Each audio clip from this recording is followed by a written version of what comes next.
Thank you everyone for coming for this wonderful ceremony for the lovely couple, Imran and Shravanti. And thank you, Tobin Uncle, for the heartfelt speech. So, I've known Imran for a very long time. ছোটবেলায় ওকে অনেক কোলে নিতাম, খাওয়াতাম, and it just seemed like yesterday that I used to carry him, feed him, and clean his poop. Sorry, that's not me, that's Auntie. Thank you, Auntie, for bringing such a lovely guy to our lives. Imran and I have a lot in common. We are both the very last minute guys. And it seems like Shravanti has fit in right well in this gang. Because she told me about this speech last night after 11 p.m. But don't worry about it. Even if you told me a month ago, I would have still prepared after midnight. But that's where our similarities end. Imran is super smart, scored really well in exams despite studying the very last minute. I, on the other hand, just studied the very last minute. Over the years, we grew closer. And by closer, I mean literally closer. So he liked me so much that he changed his house and shifted his house to near my house, and we became neighbors.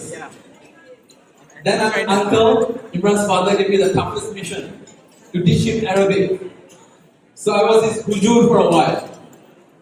Moral of the story, you might grow old, you might excel in life, you might even get married, but you still need to listen to your hujur once in a while. So sorry, Shravanti, if you still listen to me sometimes. Imran and I did so many things together. Last year, we went to South Korea for 1 month from our school. We climbed mountains. And by climbing, I mean he driving up the car and I'm sitting inside being useless. We fought ghosts and evils with our failed GPS of the car. And we went to North Korea and said hi to Kim Jong-un. Well, maybe not the last part.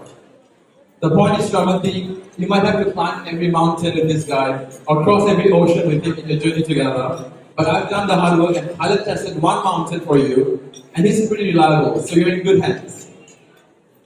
Many of you might know that I run a ground-up initiative called SGI Academy, but what many of you might not know is that Imran has been the biggest supporter since day one. When I was just a one-man army, he used to come and help with the classes, look through the worksheets. He used to help with the filming, even though he was not good at any of that. But that didn't matter. It's the thought that counts, right? Through this, Imran is a guy who doesn't care about fame, recognition, or publicity.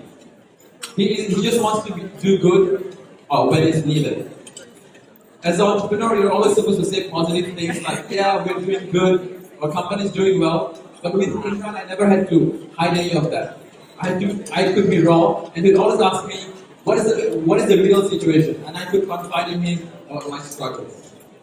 He's truly a friend in need, and hence a friend indeed. He's generally a good human being, and that's why he has such a special place in my heart.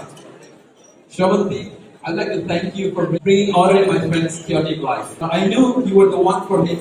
The way you used to share about you since the early days you guys were together. You used to say how you organized his life effortlessly. And I know that must not have been a very easy job.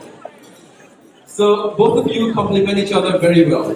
And I know you'll be there for him when he needs you the most. And I guarantee he will be there for you in a heartbeat when you need him too. I don't promise you an easy journey.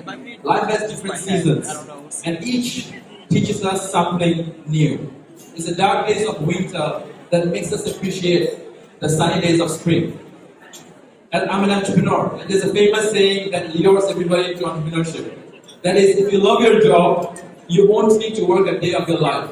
So I'm going to modify this for this situation and change the code a little bit. If you love your spouse, you never have to feel like you're married.